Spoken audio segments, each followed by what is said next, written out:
Hi everyone, it's Jennifer. I've been working on something that I wanted to share with you. In one of my last videos, I told you that I had a bit of a cold cough sort of thing and feeling better, but I still got this nagging cough that, especially at night, is quite bothersome. And so I was up at about 4 o'clock this morning, and I got out of bed, and so I wouldn't disturb my husband, and I went and sat and got on YouTube and was watching some different videos, and I had some material, just plain cotton material that I had been kind of playing around with and coming up with some different things, and one of the videos that I came across was for tea dyeing.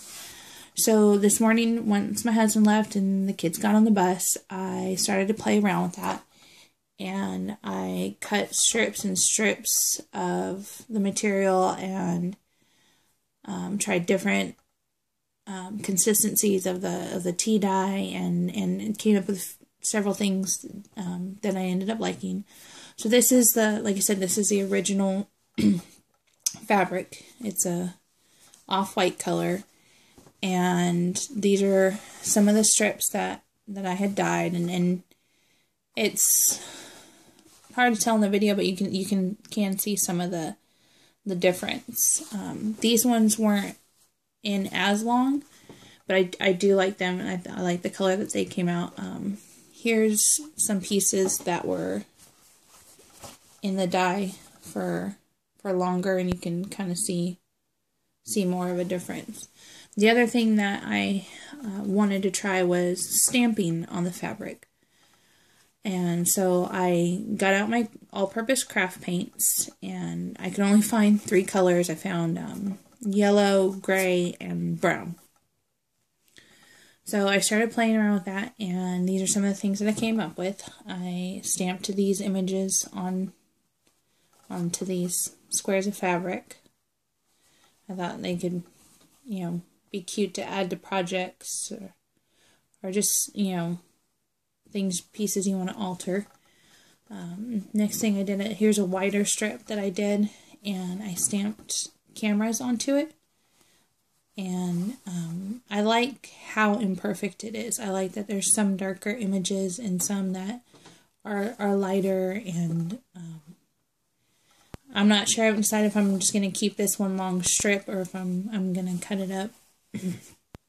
Then I made some fabric ribbon and stamped on those. This one is tickets. I stamped tickets onto this one. And this is one of the ones that was tea dyed, and then I used the brown paint on them. And I really like the way this one came out. I thought it was really cute.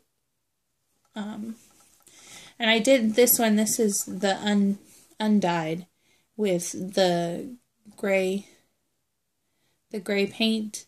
And it was supposed to be a long strip too, but I wasn't paying attention and started stamping some of them upside down. So I cut it into strips like this, which I actually ended up liking because I thought, if you just want a little piece of something, for a tag or something, that would be even, could cut individual tickets out and it would be cute. I did one with keys on it. Excuse me.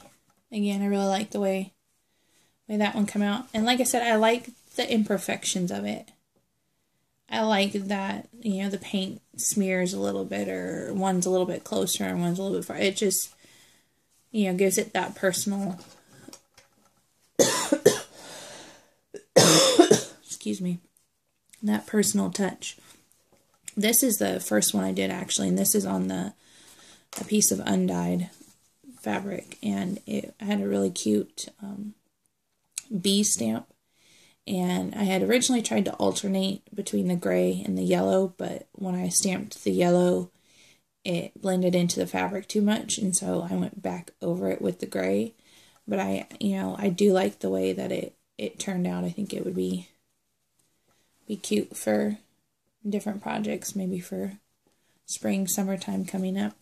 So, and then the last thing I did is I made this burlap tag, and I tied a piece of the dyed fabric to it. I had cut all different sizes. Like I had some, like I said, thicker ones like this. I had this size. I had another size in between that, and then I did some real thin strips to use, you know, to tie on tags and stuff like that.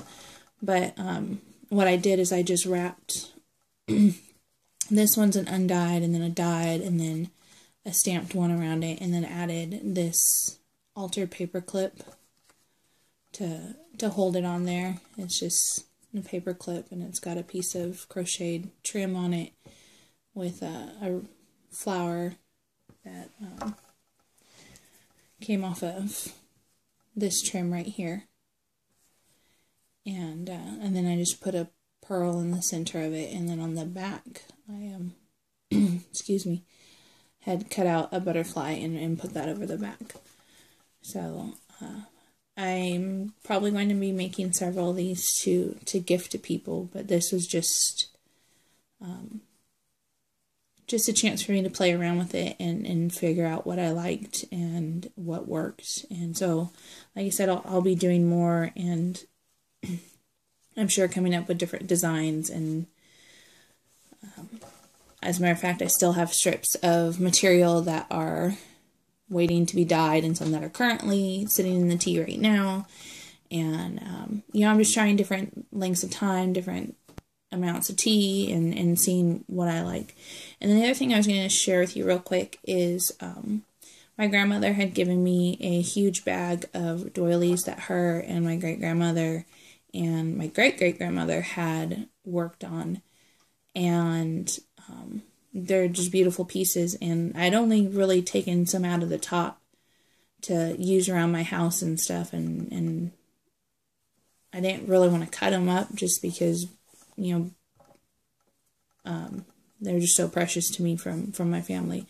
But I found a few of these pieces in there which were just odds and end pieces. And so I called my grandmother and asked her if she would be okay with me, you know, just kind of taking them apart. And she said she was completely fine with that. So I cut these pieces out, and I just think they're so pretty, and all that more special knowing that they were who they were made by and the love that they were made with. But I just got, you know, several of them. Like I said, there was a few extra pieces that had been made that I don't know if they weren't completed or what, but and I've got, you know, a few more that I'm going to be cutting out. But I just thought that was just special for me. So I want to thank you for watching. Leave a comment and please tell me what you think. Hope you have a great day.